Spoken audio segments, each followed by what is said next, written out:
और इनको अभी मनोबल बढ़ाना और लगातार अनुराग जी को ये भी कहते रहना, देखो ये कहीं ऐसा ना कभी नया युवा है कहीं आपको छोड़ के ना जाए। तो अनुराग,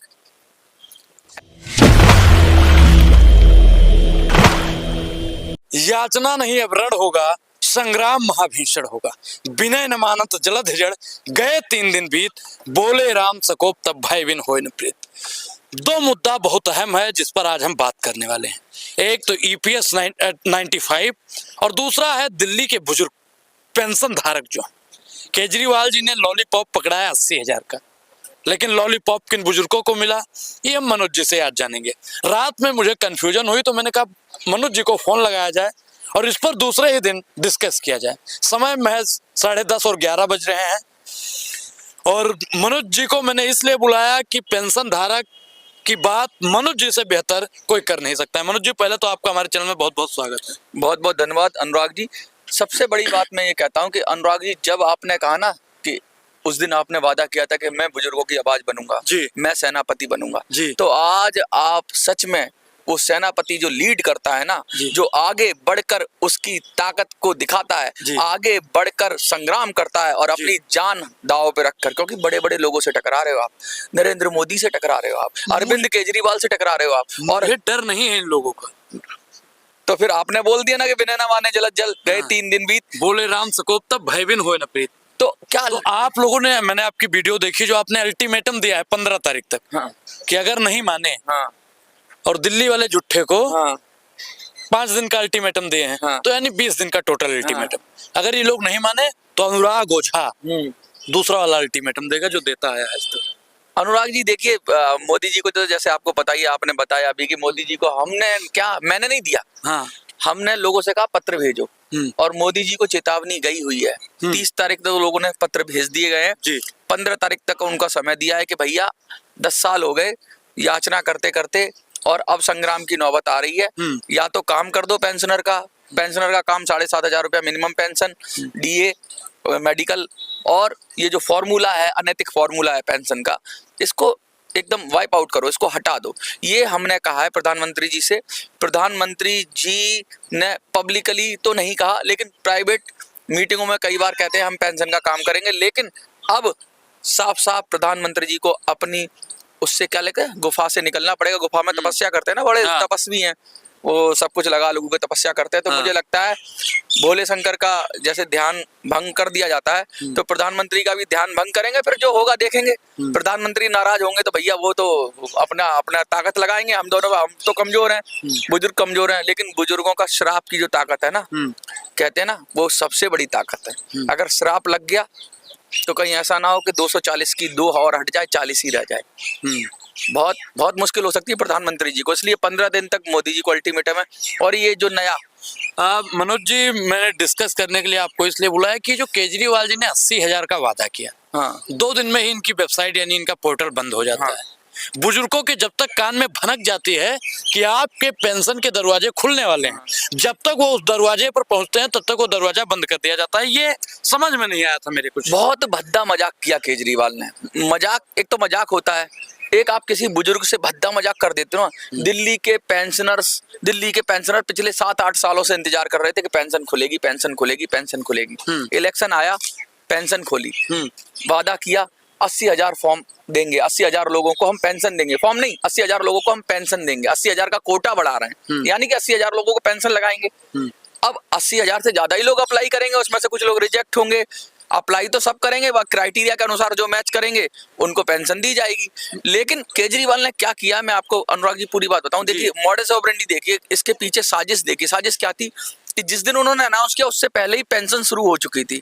अपने विधायकों को, अपने चेले चपाटों को, पार्षदों को बोल दिया। पोर्टल जब चालू हुआ उससे पहले ही, हाँ, पोर्टल पहले चालू हो गया जी। और केजरीवाल जी अनाउंस बाद में करते हैं। तो क्या होता है, उससे पहले उनके चेले चपाटों ने, पार्षदों ने अपने अपने आदमियों से सारे फॉर्म भरवा लिए। मतलब जो अपने कार्यकर्ता थे उनसे सारे फॉर्म भरवा लिए। 40,000 50,000 तो मुझे लगता है इनके चेले चपाटों को ही दे दिया। यानी कि एक तरह के अपने चेलों को इलेक्शन में काम करने के बदले में इन्होंने पेंशन के नाम पे एक सरकारी फंड में से पैसा दे दी। कोई बात नहीं, कोई किसी का चेला हो, कोई किसी का हो, वो भी बुजुर्ग हैं, उनका भी होना चाहिए। बच गए 30-40 हजार फॉर्म। अब इन्होंने ओपन कर दिया। तो जो लोग टेक्निकली साउंड थे, जो मजबूत थे, जो गरीब था, जो कि झुग्गी में रहता है, गरीब, कहीं इतना नॉलेज नहीं है, जिसके पास स्मार्टफोन नहीं है, वो साइबर कैफे ढूंढ रहा है। जब तक वो सीएससी पहुंचा तब तक इधर ताला लग गया। हाँ, सबसे ज्यादा मतलब ताकतवर ही पेंशन ले पाया। एक तो कार्यकर्ता ले पाया पेंशन का फॉर्म भर पाया। दूसरा जो टेक्निकली साउंड बुजुर्ग था, टेक्निकली साउंड मतलब पढ़ा लिखा था, अच्छा खासा उसका हिसाब किताब था। वो जी एक चीज मेरे समझ में नहीं आ रही, अभी हमारे उत्तर प्रदेश में जल्द में ही वैकेंसी निकली थी 60,000 हाँ। यूपीपी की, हाँ। और उसमें 50 लाख से ज्यादा लोगों ने वैकेंसी भरा। हाँ। तो इसमें 80,000 निकाला और 80,000 की ही वैकेंसी भरी। नहीं, अब कई बार क्या होता है कि नाम में मिस्टेक होता है, एड्रेस में मिस्टेक होता है, आधार नंबर में मिस्टेक होता है, कई समस्याएं आती हैं जिससे रिजेक्ट कर दी जाती है। हाँ, तो वो तो स्क्रूटनी होगी तो रिजेक्ट तो किए ही जाएंगे। मोटी बात ये है कि नहीं, तो इन्होंने 80 दिखाया और 80 ही क्यों भरा, ये थोड़ा समझाइए। ये इनकी चालाकी ये है कि इनको पेंशन देनी नहीं है। इनको पेंशन 10-15 हजार लोगों को ही देनी है, जो उसमें से भी बहुत लोगों के रिजेक्ट कर देंगे। 80,000 भरा है, यानी भरे ही कम गए होंगे। तो फिर, और इन्होंने वादा किया था कि शायद 45 दिन का, ऐसा खबर आ रही थी कि 45 दिन तक पोर्टल खुला रहेगा, आप आराम से करो। यानी लोगों को अगर ये बोलते थे 3 दिन, तो शायद लोग किसी भी तरीके से कर भी लेते। लोग आराम से थे, उन्होंने कहा अभी समय है, और अचानक ही वो लाइन बंद हो गई। कहते हैं एक विधानसभा को 1100-1200 लोगों की ही फॉर्म भरे जाएंगे। मुझे ये लॉजिक समझ में नहीं आया कि 1100-1200 फॉर्म क्यों। तो अब एक चीज बताइए मनोज जी कि एक विधानसभा में 1100-1200 कह रहे हैं, अगर उस विधानसभा में 1500 बुजुर्ग हैं, तो क्या 1500 वालों का मतलब जो 1500 बुजुर्ग हैं उनका वोट नहीं लेंगे केजरीवाल जी? नहीं, पता नहीं क्या करेंगे केजरीवाल जी अब फंस चुके हैं। उनकी साजिश का खुलासा हो चुका है। हाँ। और बुजुर्ग जो बेचारा, एक हमारे मेगा सिंह जी है, मैं अक्सर बताता हूँ, ईपीएस पेंशनर हैं वो, ठीक है, बहुत कम पेंशन मिलती है, 1000 रुपए से भी कम मिलती है। वो है, उनकी पत्नी है, तो बेचारे परेशान थे। उन्होंने कहा कुछ नहीं तो वृद्धा पेंशन का ही सहारा हो जाएगा। अपना भागे, विधायक के पास गए। विधायक ने क्या बोला, मैं करवाता हूँ जी, मैं करवाता हूँ। 2-3 दिन उनके विधायक के पास ही निकल गए, इधर उधर। विधायक जो आम आदमी पार्टी का विधायक था, उनके शायद आम आदमी पार्टी का विधायक है, उसके चक्कर में 2-3 दिन उनके वेस्ट हो गए। वो बैंक इधर उधर, और जब तक वो, फिर उन्हें जब तक समझ में आया ई डिस्ट्रिक्ट के जरिए करेंगे, तब तक तो फॉर्म ही बंद हो गए। तो कहने का मतलब है, लोगों को मिसगाइड किया गया, लोगों को रोका गया, लोगों को सही राह नहीं दिखाई गई, और वो सब परेशान है। उनकी उम्मीद थी कि यार मोदी जी तो कुछ नहीं दे रहे, तो केजरीवाल के जरिए ही कुछ राहत मिल जाएगी। लेकिन ये मोदी, ये केजरीवाल, कह दूं एक शब्द, कहना तो नीचे, बिल्कुल कह दीजिए, लोग आप ही का इंतजार कर रहे हैं। वो इतना देर से कह रहे हैं मनोज जी कहेंगे कब, वही बताइए। मुझे तो लगता है एक ही थाली के चट्टे बट्टे हैं, एक ही थाली के चट्टे बट्टे, एक जैसी सोच रखते हैं कि बुजुर्गों को कुछ नहीं देना है। केजरीवाल जी कहते हैं मैं दिल्ली का बेटा हूं। मैं कहता हूं केजरीवाल जी आप दिल्ली के बेटे नहीं हो, दिल्ली के सौतेले बेटे हो। कहते हैं मैं बड़ा बेटा हूं, मैं तीर्थ यात्रा कराता हूं, मैं ये कराऊंगा, मैं वो कराऊंगा। एक चीज बताइए मनोज जी कि अगर वो दिल्ली का बेटा होता केजरीवाल, तो अपने माता पिता को जो अपने जेब से पैसा देना है देता है। अच्छा आप बताइए, आपके घर में भी बाबूजी होंगी, माताजी होंगी, आप कमाते हैं तो कुछ पैसा तो घर पे देते ही होंगे। सबसे पहले खाना, अगर हमारे माता पिता बैठे हैं तो सबसे पहले खाना हमको, मैं क्या कोई भी, सबसे पहले अपने बुजुर्गों को देते हैं, सबसे पहले उनका काम करते हैं, सबसे पहले उनका ख्याल रखते हैं, उसके बाद हम अपना ख्याल रखते हैं, और अपने से भी पहले फिर हम बच्चों का रखते हैं। पहले बुजुर्गों का। मानस हमारा कहता है मनोज जी कि सुन जननी सुत ऊ बड़ भागी, जे पितुमात वचन अनुरागी। जो माता पिता के वचनों में प्रेम रखे वही पुत्र है। तो केजरीवाल जी इधर बुजुर्ग कह रहा है कि हमको पेंशन दे दीजिए, केजरीवाल जी उसको लेमचूस पकड़ा रहे हैं। ये केजरीवाल जी पुत्र नहीं है, ये कुपूत है। कुपूत मतलब वो वाला पूत कपूत तो का धन संचय, पूत कपूत तो का धन संचय, पूत सपूत तो का धन संचय, पूत कपूत तो का धन संचय। ये केजरीवाल जी है ना, ये दिल्ली का बेटा बन रहे हैं। हाँ। बड़ा बेटा बनते हैं, जोर जोर से ऐलान करते हैं मैं दिल्ली का बेटा हूँ। इनका तो ट्रैक रिकॉर्ड रहा है, मैं गाड़ी नहीं लूंगा, मैं बंगला नहीं लूंगा, मैं महिलाओं से, बुजुर्गों से पूछ कर शराब के ठेके खोले जाएंगे। लेकिन क्या हुआ, शराब पर आपने देखा ना, जगह जगह ठेके खोल दिए, महिलाएं बैठ गई आगे। मैं उस आंदोलन में खुद था, शराब की बंदी के आंदोलन में। केजरीवाल ने जो नीति वापस ली है, हम लोगों ने पांडव नगर में ठेके बंद कराने के लिए हम खड़े हुए, हम लोग मंडावली में जाके खड़े हुए, हम लोगों ने साउथ दिल्ली में जाके, जहां जहां ठेके थे लोग वहीं से लड़े। जनता लड़ी तो केजरीवाल हारा। बीजेपी, मैं बता दूं आपको, बीजेपी केजरीवाल को नहीं हरा सकती, कांग्रेस केजरीवाल को नहीं हरा सकती। केजरीवाल वो दानव है जिसे सिर्फ जनता हरा सकती है, वो भस्मासुर है जिसे सिर्फ जनता हरा सकती है। क्योंकि हमने, जनता ने रखा था ना, किस लिए, भगवान शिव ने वरदान दिया था ना भस्मासुर को, जा जिस पे हाथ रखेगा वो भस्म हो जाएगा। तो जनता ने भी वरदान दिया, जा इन कांग्रेस बीजेपी को भस्म कर और तू जा। और ये जनता पे ही हाथ रख रहा है, जनता के सर पे ही हाथ रख रहा है, बुजुर्गों के सर पे ही हाथ रख रहा है, ये जनता को भस्म करने की कोशिश कर रहा है। अरे जनता ने केजरीवाल को बनाया था, जाके बीजेपी कांग्रेस को भस्म कर, और तू जनता को ही भस्म कर रहा है। तो भस्मासुर का फिर क्या हाल हुआ था, विष्णु भगवान ने क्या किया था? विश्व मोहिनी को तैयार किया। विश्व मोहिनी को। हम लोग वही काम कर रहे हैं, हम लोग वही काम कर रहे हैं, क्योंकि ये जनता है जिसे चाय बिठाती है और जिसे चाय गिराती है। और जनता ने तुमको मौका दे दिया। केजरीवाल तो ये टेक फॉर ग्रांटेड ले रहे हो दिल्ली की जनता को, है बुजुर्गों के साथ मजाक कर रहे हो, भद्दा मजाक कर रहे हो। अरे मत खोलते, इससे अच्छा तो पेंशन। हाँ। मत खोलते भाई, लोग भाग रहे हैं, उम्मीद जगी। किसी की उम्मीद जगा के उम्मीद तोड़ देना कैसा फील होता है? आपको मैं सुबह से न्योता दूं, आपको सुबह से बुलाऊं, आपको प्यार से न्योता दूं, आओ आओ जी अनुराग जी, आज हम आपको लंच कराएंगे, और फिर कहूं अरे जी खाना खत्म हो गया। अनुराग जी, अनुराग वही जी है कि भंडारे में गए, हाँ। अंदर भंडारा खत्म, हाँ। बाहर देखा तो चप्पल गायब। चप्पल गायब, या क्या बात कही है। लेकिन कुछ लोग हैं जिनको लगातार चप्पलें भी पड़ रही हैं, तो क्या बुजुर्ग उनके साथ में क्या करने वाले हैं? मुझे तो लगते हैं कि अब तो हम करेंगे, क्योंकि बुजुर्गों ने जब हमें सेनापति चुना है, तो मैं सेनापति चुना है। हाँ। और एक और व्यक्ति को कल मैंने कहा है, ऐसे बहुत सारे लोग और मैं बता दूं, एक कल जो हमने इंटरव्यू किया वो आम आदमी पार्टी के ही हैं, उन्होंने भी मंच से आके खुल के कहा कि भैया ये केजरीवाल जी ने गलत किया, ये तो बहुत चीटिंग की है, ये बर्दाश्त नहीं किया जाएगा। तो अब इनकी पार्टी ही इनके खिलाफ है। हाँ। और बीजेपी वाले तो सो रहे हैं घोड़े बेच के, उनको तो जरूरत ही नहीं है जनता की सुनने की। हाँ। उनको तो पता नहीं कौन सी अफीम माराजुआना, पता नहीं कौन सा नशा करते हैं वो, उनको समझ में नहीं आता कि केजरीवाल ने कितना बड़ा ब्लंडर किया, हम आगे उठ के इस बात को उठाएं। ये किसी बीजेपी वाले की आवाज सुनी आपने? किसी कांग्रेस वाले की आवाज सुनी आपने? अच्छा, आप बताइए मनोज जी कि बुजुर्ग के पेंशन पर और ईपीएस 95 पर हाँ। कोई पार्टी बात क्यों नहीं करती है? क्या बुजुर्गों को वोट चाहिए और बुजुर्गों को पेंशन ना मिले? पार्टी सोचती है कि ये तो बुड्ढे हैं, ये तो लाचार हैं, ईपीएस 95 पेंशनर हैं, ये करी क्या लेंगे, तो घर में पड़े रहते हैं, ये तो खटिया तोड़ते हैं। मनोज जी, आपको याद होगा 54 या 56 में सदन के बाहर ही नेहरू जी का एक महिला ने कॉलर पकड़ लिया था। अब केजरीवाल का पकड़ा जाएगा, ये जो गली गली में घूम रहा है ना, केजरीवाल का कॉलर पकड़ा जाएगा, और कोई बुजुर्ग ही पकड़ेगा, कोई बुजुर्ग माँ पकड़ेगी, कोई बुजुर्ग पिता पकड़ेंगे, कोई बापू पकड़ेंगे, क्योंकि ये सब बापू हैं, ये सब बापू हैं। और हमारी जो संस्था बनाएंगे हम, या जो पार्टी बनाएंगे, या जो कुछ भी करेंगे, उसका भी नाम बापू है।